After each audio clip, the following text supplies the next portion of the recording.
International Association for Near-Death Studies presents NDE Radio, a weekly exploration of near-death experiences and similar encounters with the other side. Now, here's your host, Lee Witting. What happens to us when we die? Do we have a consciousness or soul that lives on? And if so, where does it go and what does it see? Is there judgment of our lives after death? And if so, who does the judging? What are ghosts? And do they interfere with our lives on earth? Is there a heaven? Is there a hell? And are these places eternal or stopovers in an ongoing journey some religions teach as a process called reincarnation? And what is the nature and meaning of terms like time, forgiveness, and love?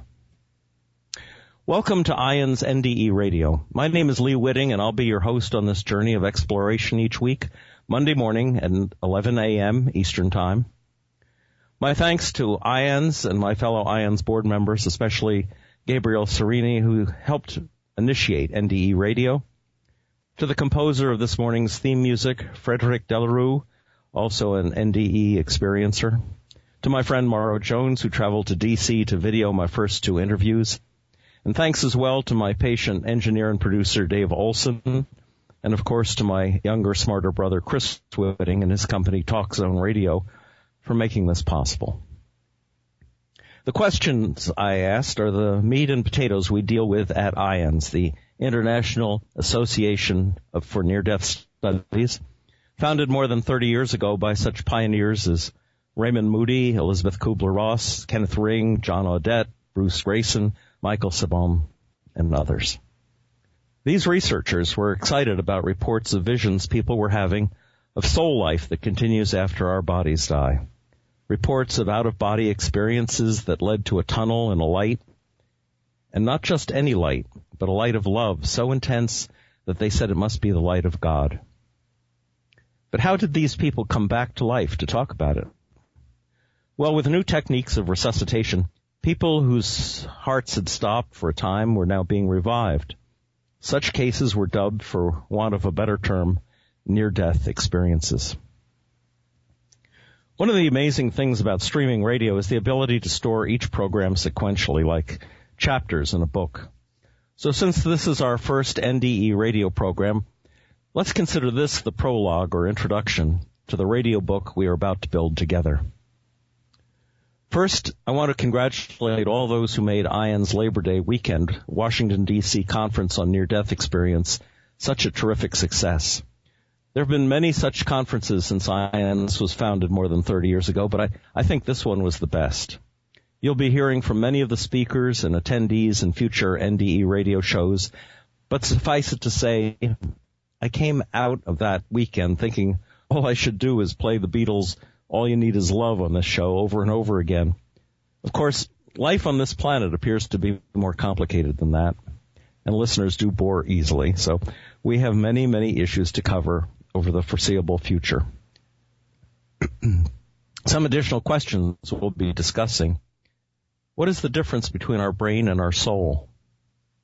How does a near-death experience compare to other mystical experiences? And what do such experiences tell us about the other side of the veil? And what is that veil itself? And can crossing over for a visit change our lives on Earth? How do science and religion relate? For that matter, how do science and religion relate to each other as well when it comes to defining consciousness? And finally, can we and will we see God? So many questions, so little time. In future shows, we'll be doing live interviews and have an opportunity for you to phone in with questions and NDE accounts of your own. There are many of them out there, I know. A Gallup poll revealed several years back that there were probably 15 million people in this country alone who've had NDE experiences. For this prologue show, however, I thought I'd take a little time to tell you about my NDE when I was a child. After World War II, my father built a cottage on a little island on a lake near the town of Branchville, New Jersey. We loved going there and got very used to feeling it was a safe place to be. One day before I learned how to swim, I waded out too far and suddenly felt my feet slip out from under me. I went under, came up once and screamed all the air out of my lungs.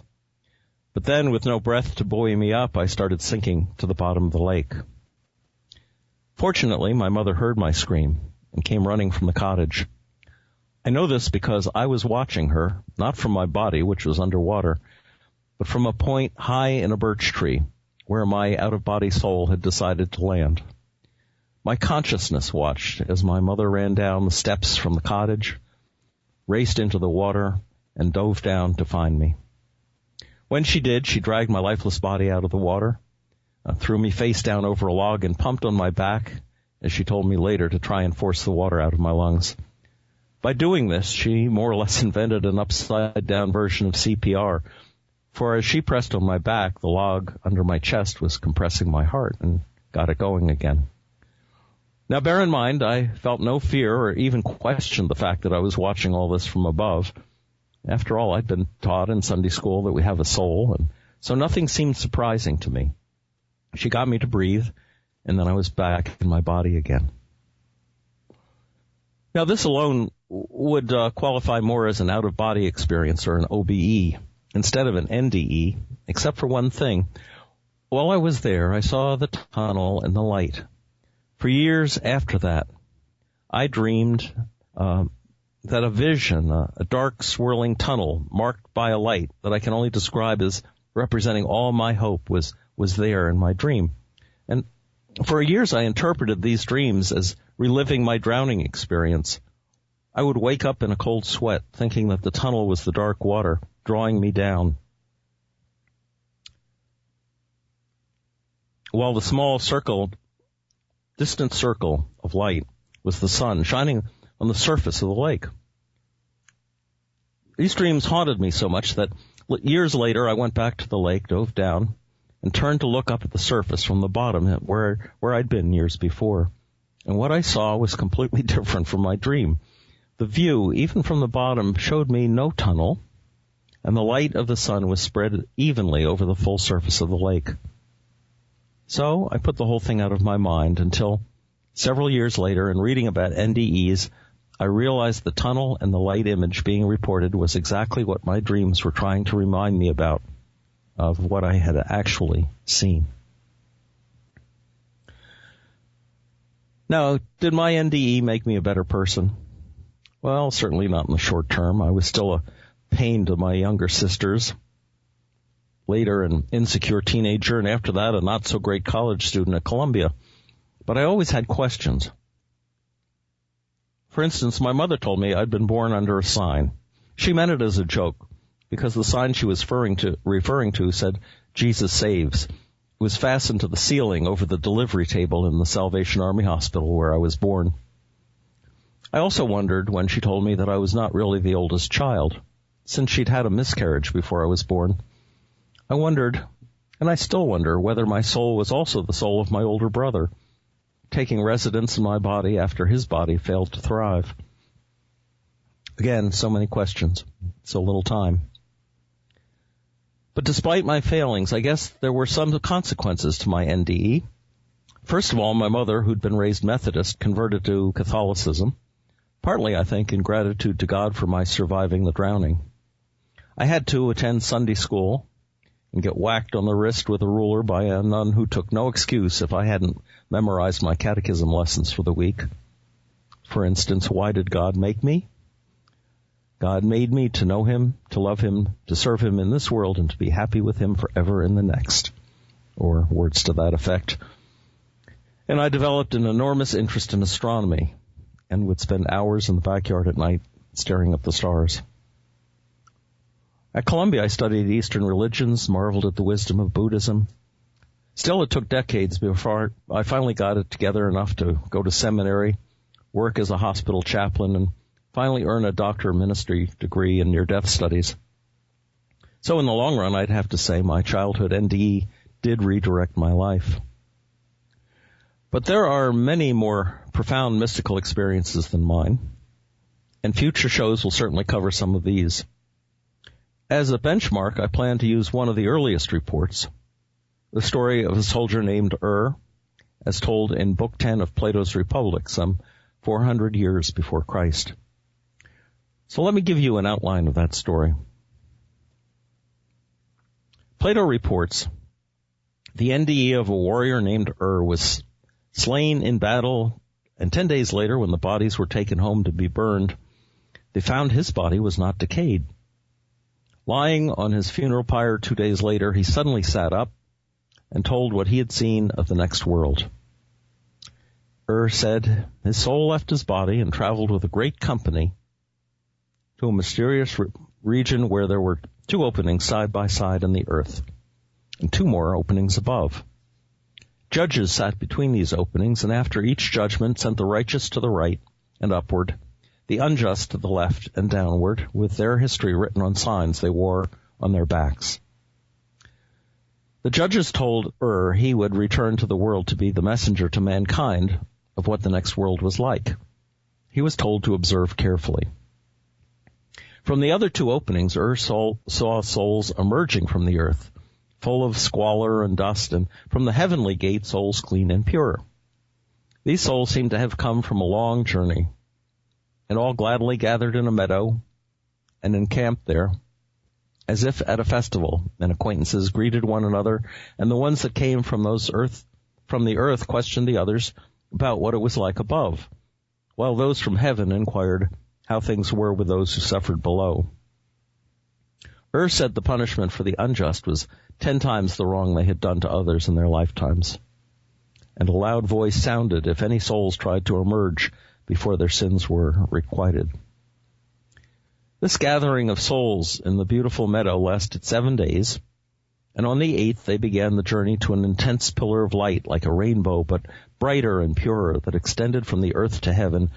Indeed, it was the girdle of the heavens, holding everything together.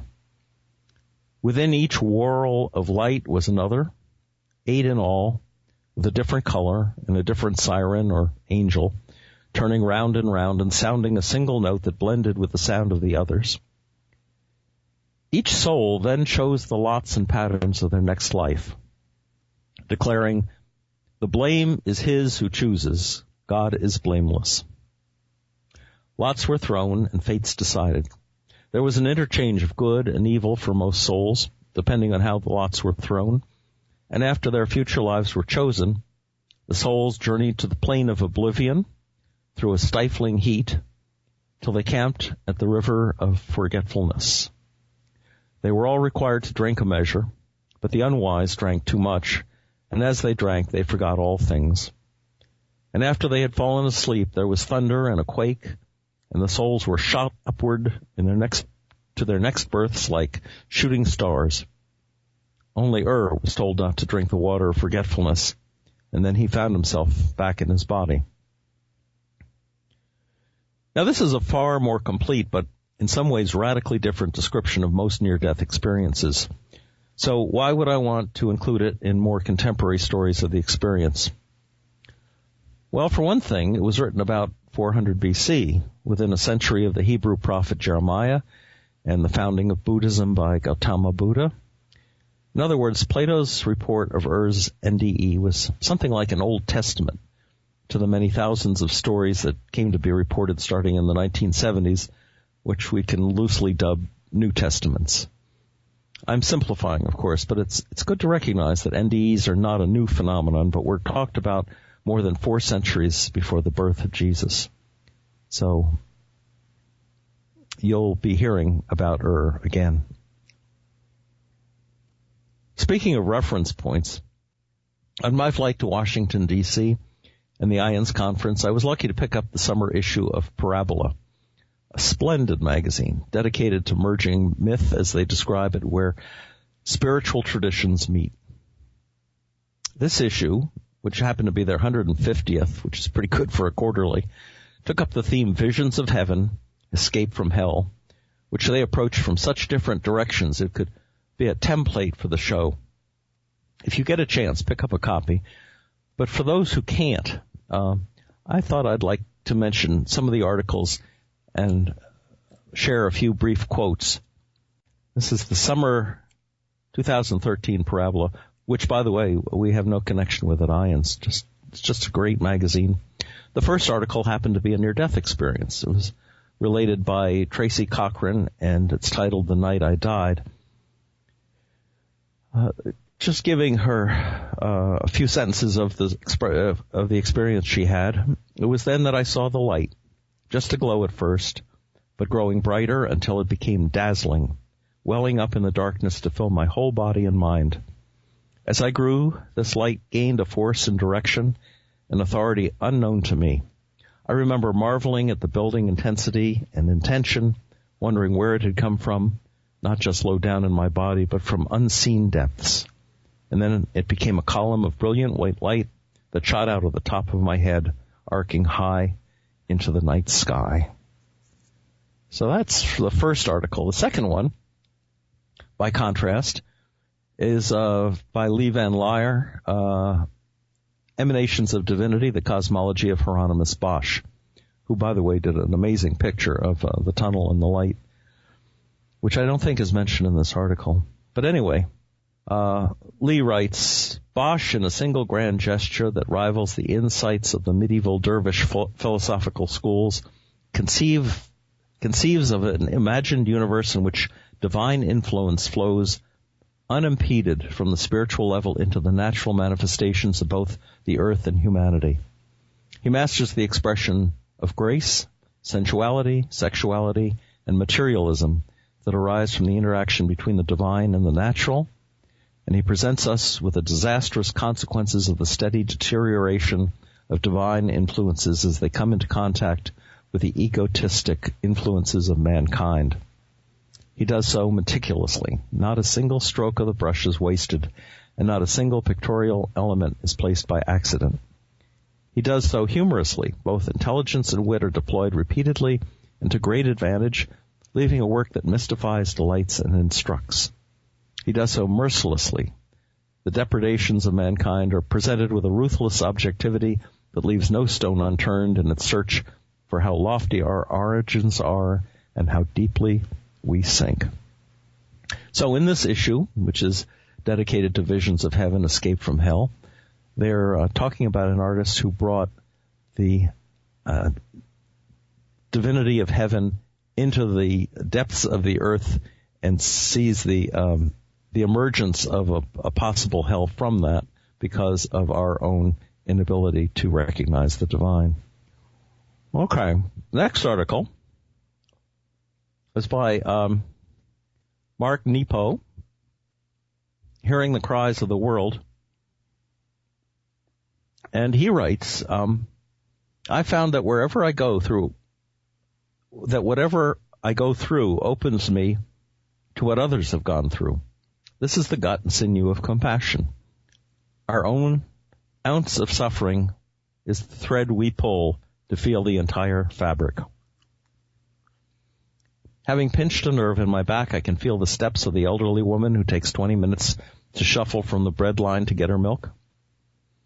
Having lost dear ones to death, I can feel the weight of grief that won't let the widower's head lift his gaze from the center of the earth where his sadness tells him his wife is gone, and so forth. Heaven and hell. Doug Thorpe writes Something Understood. He tells about how he was a teacher and asked his students to describe heaven. And he gets from one student, he says the only student he recalls, the description from John in the Bible. And I saw a new heaven and a new earth, for the first heaven and the first earth were passed away, and there was no more sea. And I, John, saw the holy city, New Jerusalem, coming down from God out of heaven, prepared as a bride adorned for her husband. And I heard a great voice out of heaven saying, Behold, the tabernacle of God is with them, is with men, and he will dwell with them, and they shall be his people, and God himself shall be with them and be their God.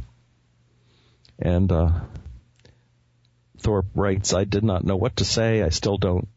John has described it, has told us something true and eternal, but it's the poetry in it that makes it true. Here's an article by Renee Thorpe titled Escape from Hell.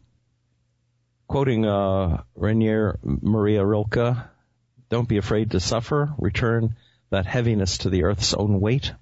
Heavy are the mountains, heavy the seas. And Thorne writes, I read the poet's words with the devotion of Scripture, as if being converted to a religion whose name I did not know. Then goes on, even the most desperate theology does not shed easily, and having just turned 30, the age of my mother's death, I still find myself often trying to unravel religion from reality. A coworker unexpectedly asks if I believe in the apocalypse, and after so many years I can't think of what to say. Religion is a language I no longer know how to speak. All of my creeds run backwards, like a river trying to return to its source. And in the New Age understanding of the near-death experience, you will find many people who say that. In my work as a chaplain, I encounter many people who say, I don't have any religion, but, I do have faith. This issue also includes a story from India's Mahabharata, which is something that I want to discuss in a future program. Not the article, but the keys to heaven.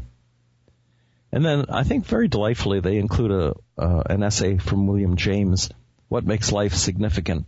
James went to a summer gathering at the assembly grounds at Chautauqua, which for those of you who may not know is an idyllic setting where poetry and theater and music is performed under ideal circumstances. Everyone is kind and sober and sharing and loving because it's such a wonderful place to be.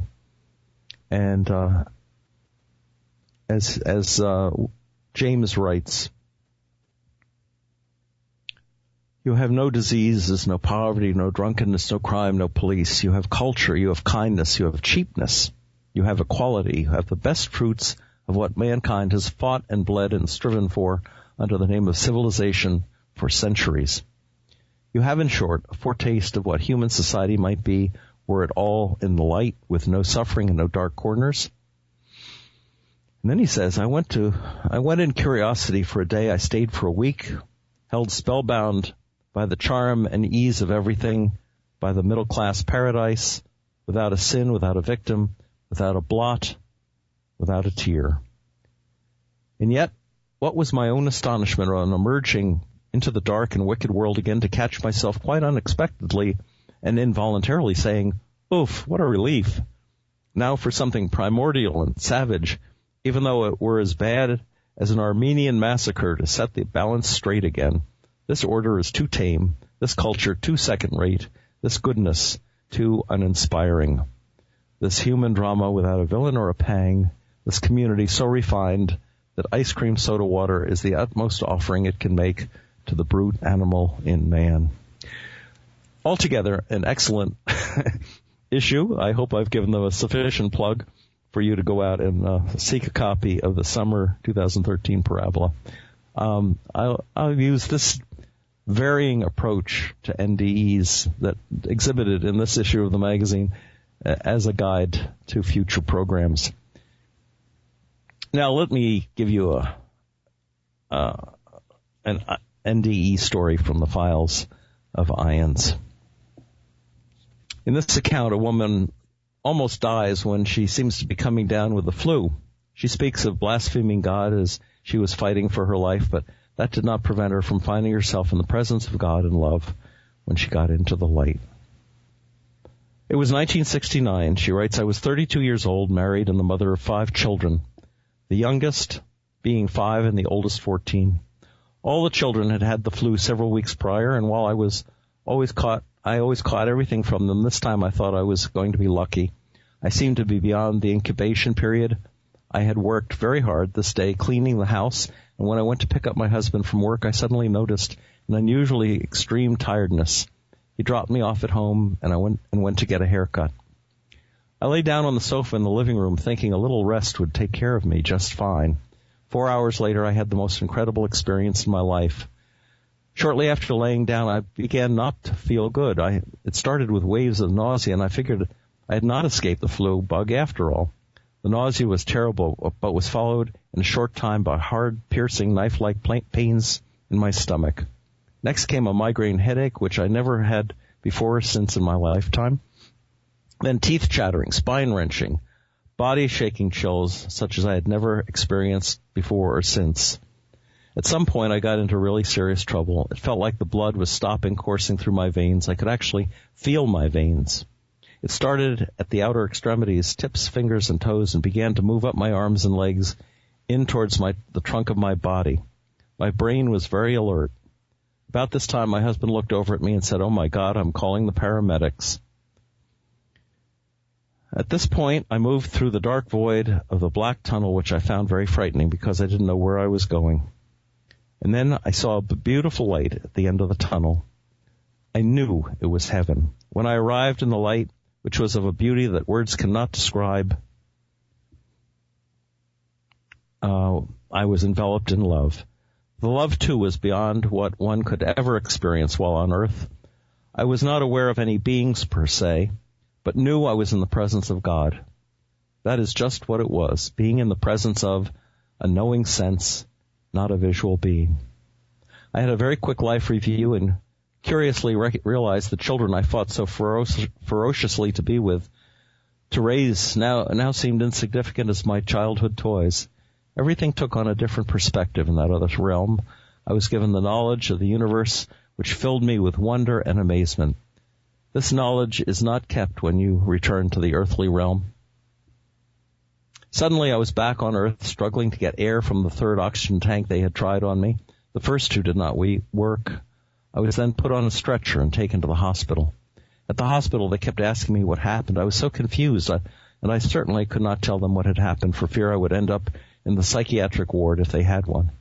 I was still in shock from the whole experience and could not place it in perspective. I also felt they, the staff, were trained professionals and they should be able to figure out what was wrong, as I certainly could not. 1969 was before research and publication of near-death experiences. Obviously, I could not tell anyone what had really happened or even discuss it for many years. When the first books came out, I still did not feel comfortable enough to even want to read them. It was in 1973 that I first told a dear close friend what had happened. My children and family did not even know. Looking back over the years, the experience has helped me tremendously. I usually feel a wonderful inner peace almost all the time, lack of fear of death. Our brain, or our consciousness, is our soul, which is what goes on forever and expands in the other realm. It is our eternal essence and is only housed very temporarily in our bodies.